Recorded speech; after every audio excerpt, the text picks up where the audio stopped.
Hello again and welcome to another Mordy and Glory Warhammer 40k video. In today's episode, I will be taking you through step by step my 500 point beginner Imperial Guard army list. We'll cover everything from the units, their individual bits of war gear and tactics that you want to be using with this army. And so, without further ado, let's not mess around any further. Let's fix bayonets and charge right into today's episode.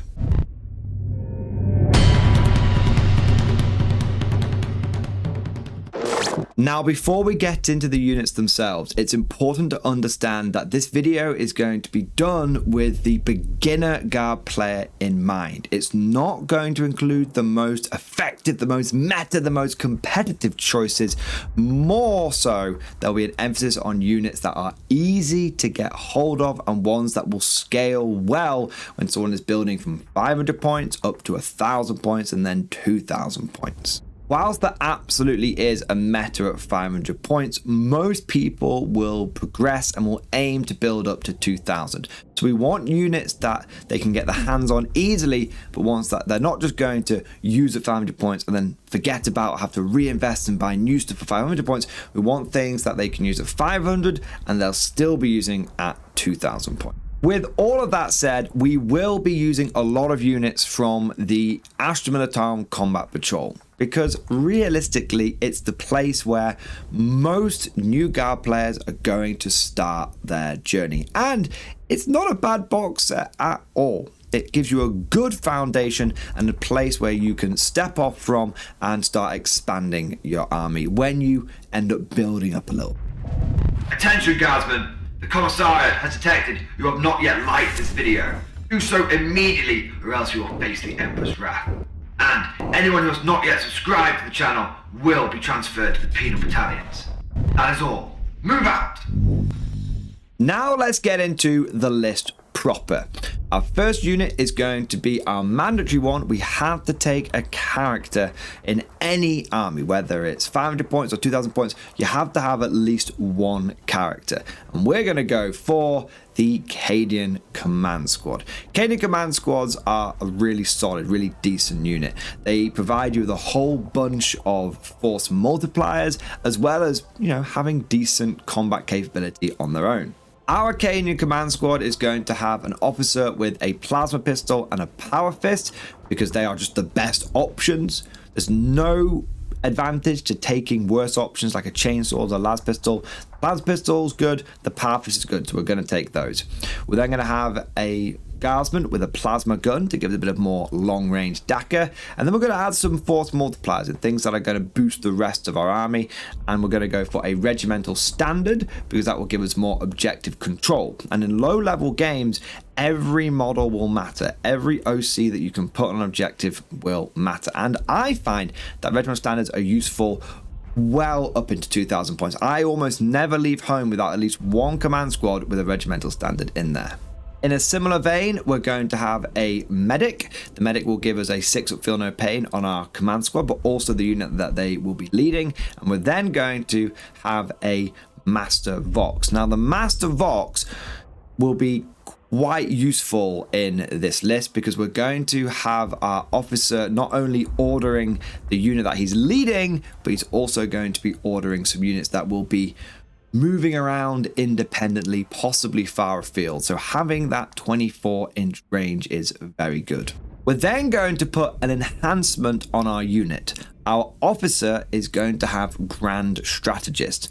This will allow him to do 2 orders in the command phase, doubling the amount of units that he can buff up with things like first rank fire, take aim, or move.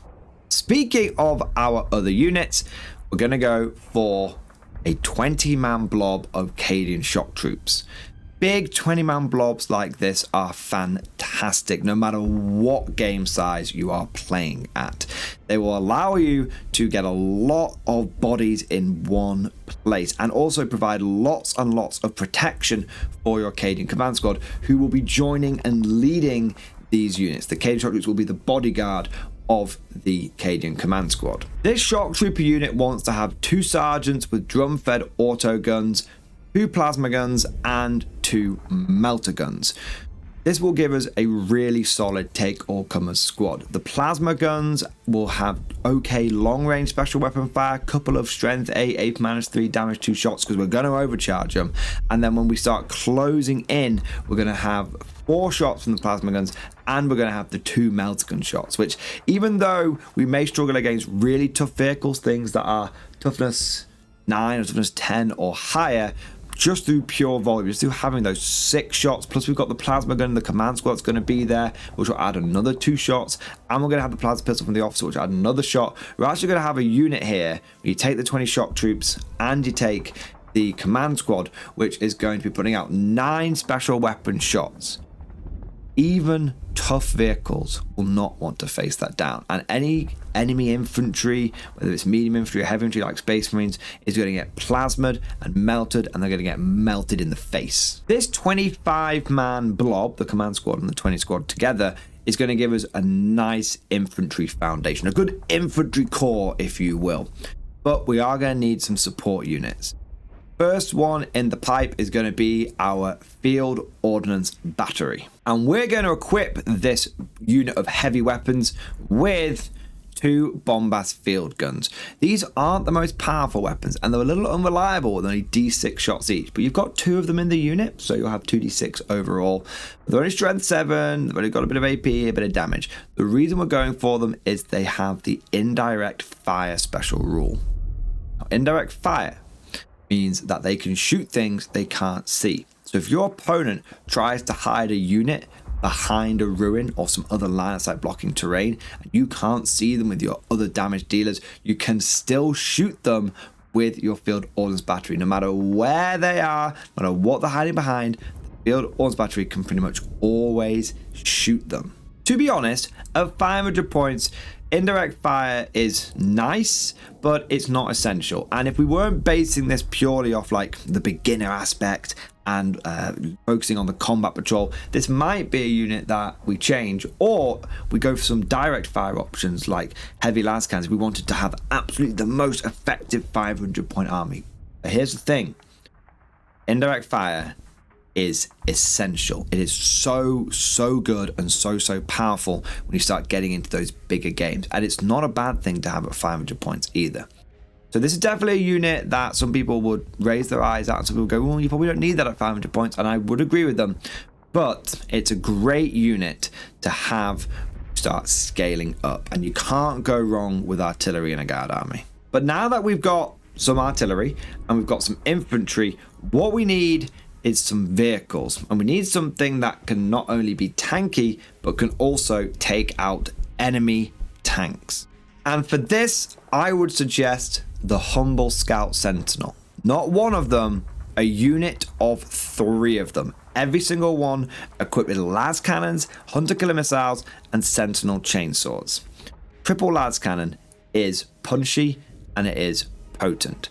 It will do some good damage against vehicles no matter what game size you're playing at. 500 points triple las cannon is often going to be enough to deal with even the heaviest armor. Even if someone turns up with a big battle tank, even if it's like a Land Raider, which is not unheard of at 500 points, going down that sort of heavy armor skew, having triple las cannons will give you some effective way of actually dealing with it. Combine the fact that you've got the low shots but the high punch las cannons with the high number of shots but maybe not quite as much strength with the plasma, you will have enough heavy and special weapons there to take on even the biggest enemy threats. The really good thing about Sentinels, and why I'm recommending them over something like a Lemus battle tank at 500 points, is because they have the regiment keyword.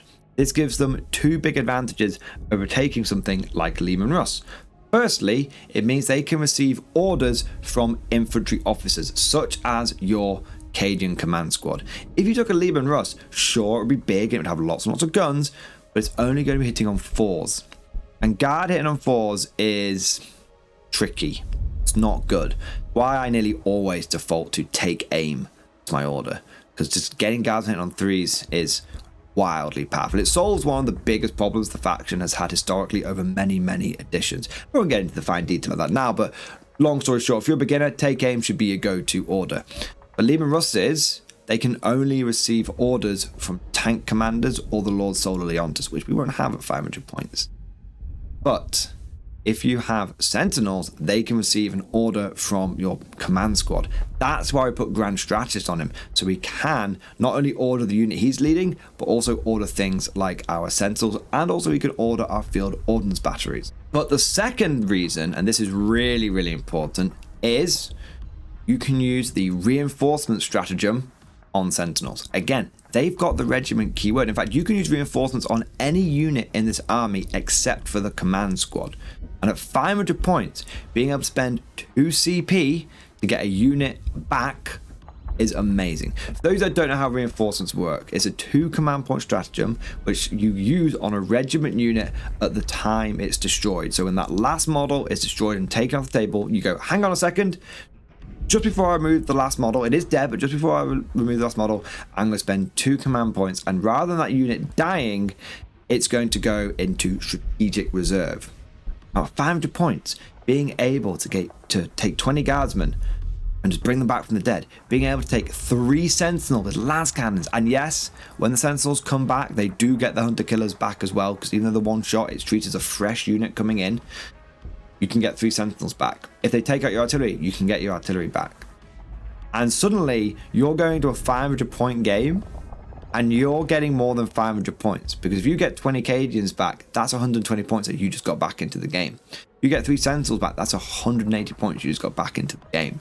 It's extremely, extremely powerful. It's pretty cheesy. To be honest, I'm not gonna lie, it's pretty cheesy. You're definitely gonna upset some people by doing it, but it's totally allowed, it's totally legit, and it's a very, very powerful tactic that will dominate in 500,000 point games, but even more so, it's amazing at 2,000 points as well. I always use reinforcements in pretty much every game that I go into with my guard. Putting all this together, we're going to have a 20-man unit of Cadians led by a Cadian command squad, loads of plasma and melter in that unit. We're also going to have 3 sentinels with las cannons and hunter killer missiles, and we're going to have a field ordnance battery with field bombast cannon. This should give you a nice, well-rounded take-all-comers army. You're going to have some infantry, some artillery, and some vehicles. You're going to have some anti-tanks, some anti-infantry, and you're going to have some good bodies for if you just need to hold the line, hold the enemy back. It should be able to take on most threats that you're likely to encounter at 500 points, as well as being easily accessible to new guard players. Now, there is one little point I want to make here. We mentioned taking 3 sentinels. If you're a new player and you know that you're going to eventually expand above 500 points, you can buy the sentinels separately, but I would recommend, if you know that you're going to be scaling up, to look at getting multiple combat patrols. It's a really, really good box, and I do often suggest to new players that a good start is just getting 3 Astra Militarum combat patrols. You don't necessarily need to get all 3 at the same time, but if you want a good way to build an amazing foundation with lots of infantry and artillery and good vehicles, you can't go wrong with 3 combat patrols. The reason I mention this is if you know you're going to be scaling up, you might as well buy more combat patrols rather than buying the scout sentinel separately. But if you're someone that knows that they're only really going to be playing at 500 point games, that's just what your local game group likes to do, there's nothing wrong with buying your 1 combat patrol and then getting a couple of sentinels separately. Just work out what situation you'd like to be in and make the purchases that make sense for you. And that just about covers it. Of course, all of this is just like my opinion, man. Let me know what you think down in the comments section below. What units would you change in this army, and what do you think you would do to scale this up to 1,000 points or even 2,000 points? I hope you enjoyed today's video. If you did, don't forget to smash that like button and also subscribe to never miss an episode. Would you like to know more? If so, then please consider becoming a channel member or patron. By supporting the channel, not only will you be doing your part, but you'll also be helping me create more content for your viewing pleasure and unlocking a whole host of perks. You get everything from a badge next to your name, custom emojis, but the big one is access to the Mordian Glory Discord server, an online community with almost 2,500 active members. It's always popping off in the MG Discord. We've got channels for army lists, hobbying, tactics, stories, and even a pretty spicy meme section as well. For all you greenhorns that wanted to see the Mordian glory hole, today is your lucky day.